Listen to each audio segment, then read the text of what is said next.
It's back to the mountains today to see more outrageous customs, like these two chopped Hudsons. And yes, we did say Hudsons.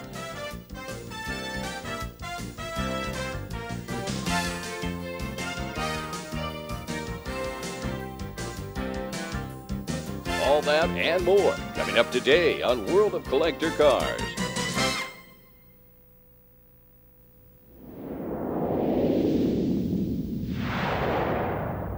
World of Collector Cars is made possible in part by Kimberly-Clark, makers of Noah, and now new Desktop softest flannel fabric. Desktop is the newest fabric from Kimberly-Clark, featuring incredible softness and breathability, plus 4 layers of protection for your pride and joy.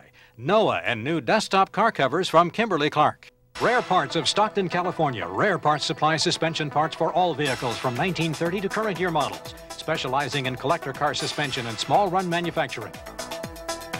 Rare Parts, available through jobbers and repair and restoration shops across the country. The World of Collector Cars is funded in part by Steel Rubber Products. Steel Rubber Products, manufacturing weather stripping and molded rubber parts for Chrysler Corporation, Packard, Independence, and General Motors Cars and Trucks. Steel Rubber Products, making parts for fellow hobbyists for nearly 30 years. Introducing the new X-Side Orbital maintenance-free battery. The X-Side Orbital has been dropped, dragged, and drilled to prove it's tough enough for anything and perfect for your collector car. The new X-Side Orbital battery. When we originally headed up to the scenic, beautiful mountain community of Susanville, one of the cars that we had planned to look at was a Hudson with gull-wing doors. Well, finding that car was as elusive as getting an interview with Sasquatch. But we did find 2 of the sweetest chopped Hudsons in the country. This first one is owned by Norm Willingham. Norm, the 52 Hudson that we talked to you about a little bit earlier, it was pretty much stock, and this 53 here is not, right? No, it isn't stock. It's been customized. Quite a bit, too. Yes, it's what they consider a radical custom. It has the chopped top, lowered suspension, different running gear. It's pretty much changed. Up here in front, let's just talk about some of the changes. Obviously, the grill is not all Hudson, or at least it looks like you've removed part of it. No, the grill, the center section of the grill is 54 Pontiac. The end pieces are 54 Chevrolet. The headlights are 55 Chevrolet. The hood corners have been rounded, and the bull nose in the front has been spread out, all to give it a different flow than the original line. So there's actually no Hudson here left in front, is there? Front bumper stock. Okay. All right, now going to the hood and the roof and the roof line, the windshield. Windshield's been this particular Hudson's been chopped 3 inches from its original window height, which was pretty low anyway. The sun visor is an original item, as is the placement for the radio antenna. So it's the silhouette's been lowered about 3 inches on this top. Now, it's kind of interesting to note the similarities between these chopped Hudsons and Mercs. Yeah, they look a lot alike. A lot of people mistake the Hudson for a Mercury because not a lot of people do a Hudson. There are a lot of Mercs out there, but we've only seen 6 chopped Hudsons. I'm sure there's more out there, but I don't know where they're at. So we're up here in the front, Norm. Can we ask you to open that hood and take a look at the engine? Sure. Yeah, let's do that.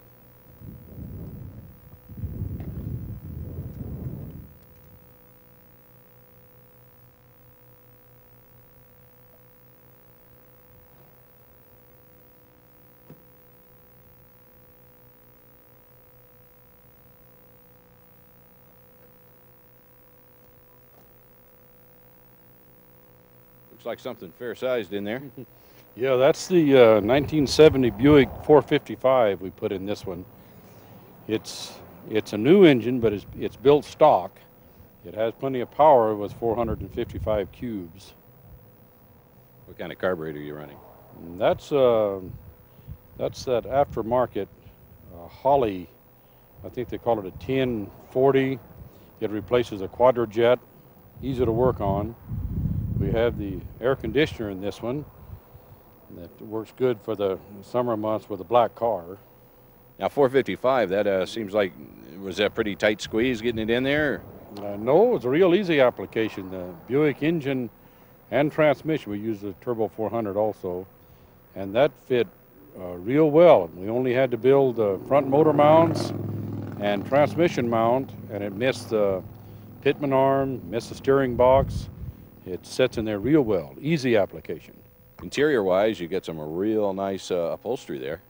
Yeah, we use the Naugahyde with the wide pleat tuck and roll as they did in the 50s. So it'd give it kind of a 50s flair. The dash is all original. We use the original instruments in it. They've been converted to 12 volt and they all work. It has air conditioning. Car handles real well with that suspension. We have the aftermarket air conditioning in it. So it's comfortable in the summertime. In the back of the Hudson, in the back seat, they had something that was kind of interesting. It was even called something kind of interesting, wasn't it? Yes, it was. It was called a child divider rather than a armrest. And about a foot wide and possibly a foot deep, there was a unit that slid out, unfolded, and that was to, according to the brochures, to keep the children separate. Keep the sibling rivalry to a minimum, right?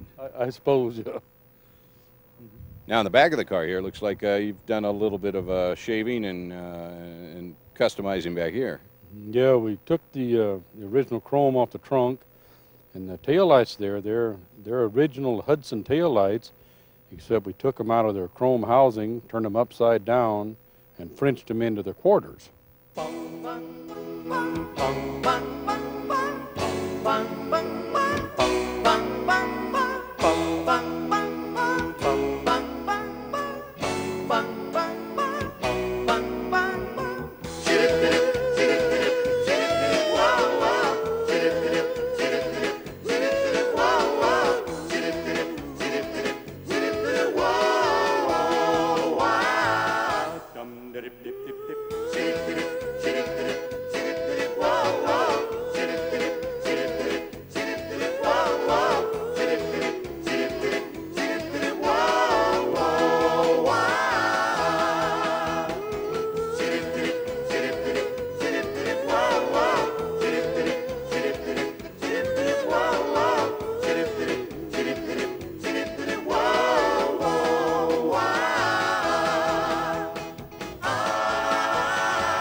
And then there is Walt Reynolds with a beautiful 51 Hudson.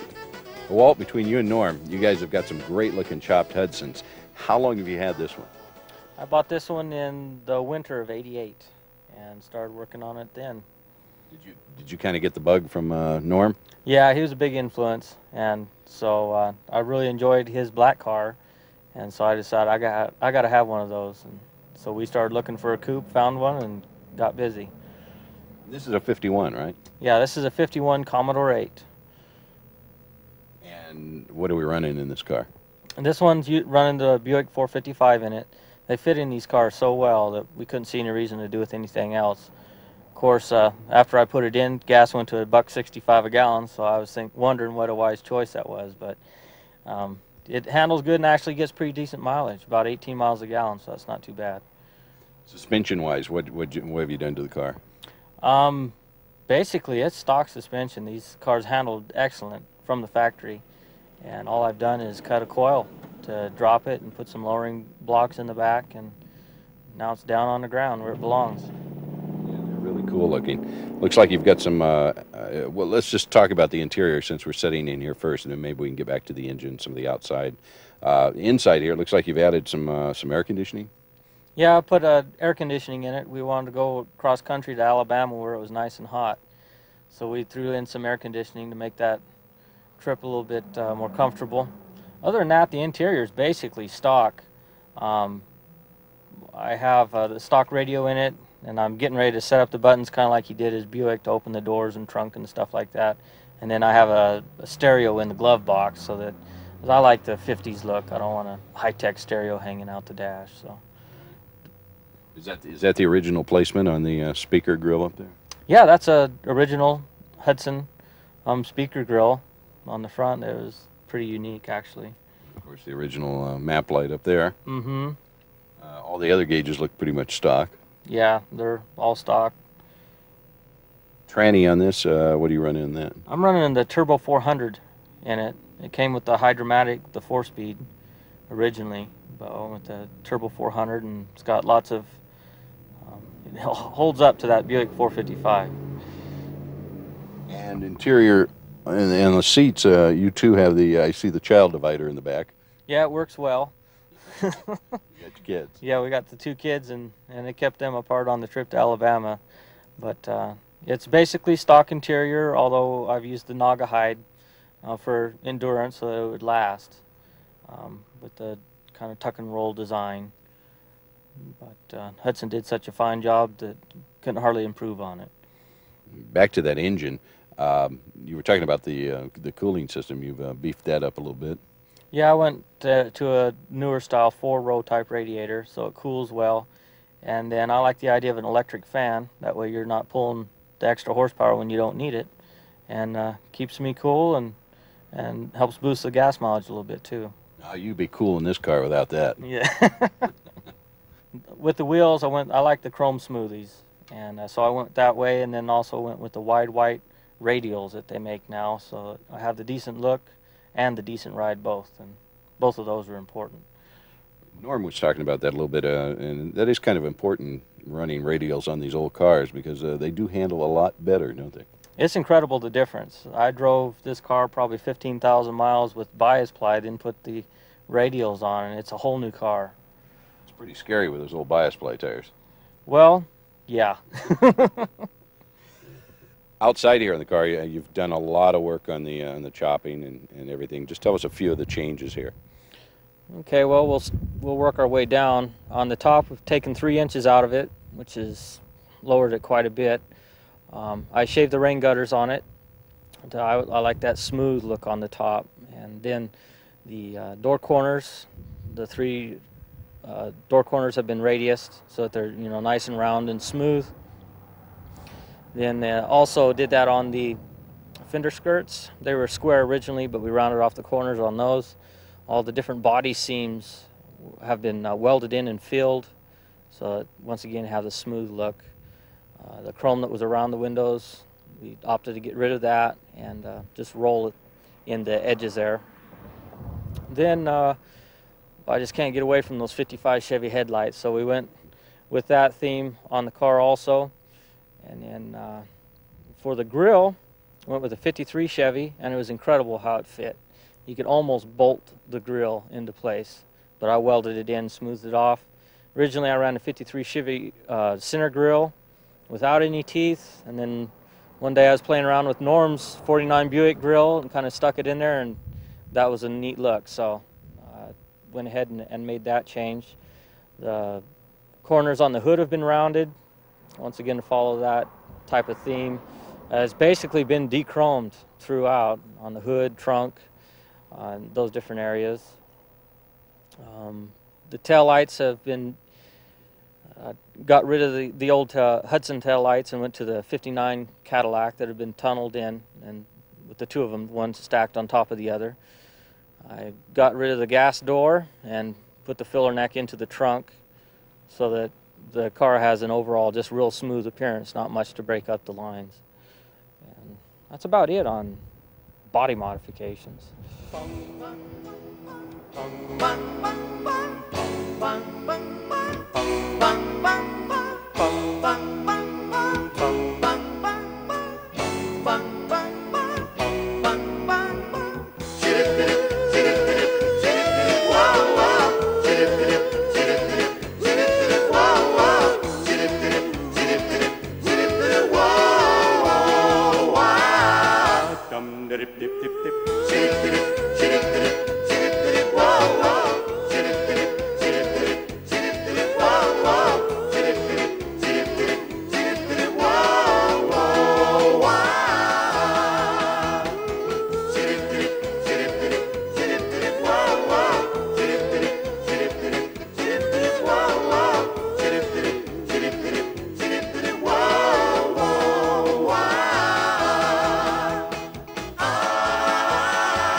Back to Norm, and a more mild version of a hot-rodded 1950 Chevy. Norm, we're sitting in your latest restoration, and this is a 1950 Chevy, and you said you just completed this, right? Yes, I just finished it. I built it for my daughter. She lives in Reno, and she's always wanted a 50s style car. So I built her this little 50 Deluxe Coupe. Very nice job. A lot of stock-looking components still on it. What about the engine? Have you done anything? Well, we'll get to that in a minute. Let's go over the interior here first. It looks like there's mostly stock, but I see a different-looking shifter down there, and also a different sound system, maybe. Yes, I did away with the original sound system to put in the Sony tape player. I'm not really into the late model stuff, so I built a cover so I can hide it. I can still enjoy it, but it hides. The floor shifter is mainly because of the late model automatic transmission. Steering, suspension is original. Steering wheel is stock. All the dash instruments are stock and original, except they've been converted to 12 volt. As far as the interior, it looks very 50-ish. I like the color scheme. It matches the paint job almost perfectly, I think. Yes, it's done in Naga hides. I use Naga hides for the wear factor, and it's done in the 50 style with the little bucket inserts that have the tuck and roll inserts in them. Now, under the hood of this car, it's definitely not stock, is it? No, we took the little stove bolt 6 out and put it in a 69 Chevrolet 327. And it runs well. It's a stock motor, but it came with 325 horses when it was new, so it has plenty of power. Single 4-barrel, dual exhaust.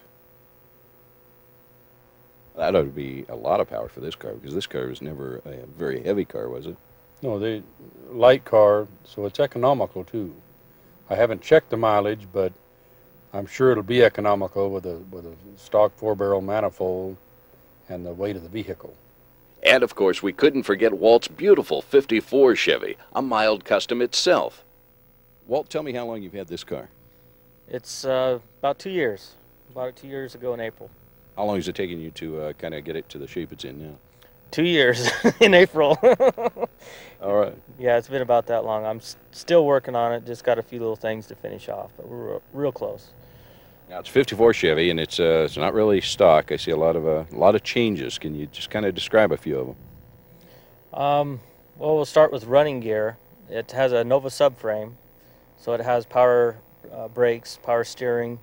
I put a 350 Chevy with the 700 R4 transmission in it, lower gear, higher the overdrive, so hopefully I'll get some economy out of it. It's been lowered all the way around, so it sets pretty low to the ground. Actually, it started out as a 53 Chevy, but I liked the 54s better, so I stuck a 54 nose on it, 54 taillights, and I've added teeth to the grill. It has 55 Chevy trim rings on the front, which is kind of different. You don't see very many 54s done that way. The front fenders were welded in, and the front of the doors were rounded to kind of go with the rest of the flow of the body. The rear tail lights are custom. Other than that, it's basically stock, just fixed up pretty nice. We're sitting here inside the car right now, and let's talk about some of the changes in here, maybe. Okay, it has the automatic now, and I've put one of the few Ford parts in this Chevy, a Mustang shifter in it. What's kind of unique here is I have an updated stereo in it. Notice the different speakers that are in here, and I have the stereo hidden behind the old speaker grill, so it's not so obvious, as I like to maintain the old appearance, and yet I still have the old radio in there, so when the person looks in, it looks basically stock. The upholstery's been done in tuck and roll, velour, all very nice job by the upholsterers that work next door to me. I've got electric windshield wipers on it, added lights, air conditioning, just a few minor things like that. Now, inside also here, I see the map lights down there. Are those original? No, I was stolen out of a Ford truck, and added it there so it'd be more convenient. This is going to be my wife's daily driver, and so try to give her all the more modern amenities so it's comfortable for her to drive. The etching on the wind wings there was done by a friend that was a friend of my wife when she was a little girl down in LA, and then she moved up here, we married, and we moved next to his niece. And so he did that as a favor. He's an artist and a local car enthusiast, and just did that as a favor to her. And one day just stopped by and said, "What's she like, butterflies or hummingbirds?" And so it was a very nice touch, I thought, for the car. For the wheels, I chose the chrome smoothies, and I'd love to go the wide whites, but I wasn't able to this time, so we went with the narrow whites, the radials, so we have a decent ride. How about getting back to the engine on this car? It's definitely, you said you replaced the original. Yeah, it came originally with the straight six, and I've put the Chevy V8 in it. It's a 350, got a little bit updated heads with the 194s, and a little bit of an RV cam in it, nothing real radical, 4-barrel. Wanted to be a good daily driver, so I didn't want to go too radical with it. Just something that would be fairly economical, haha.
We'd like to thank Norm Willingham and Walt Reynolds for their hospitality. And if you ever get to Susanville, look for some cool customs.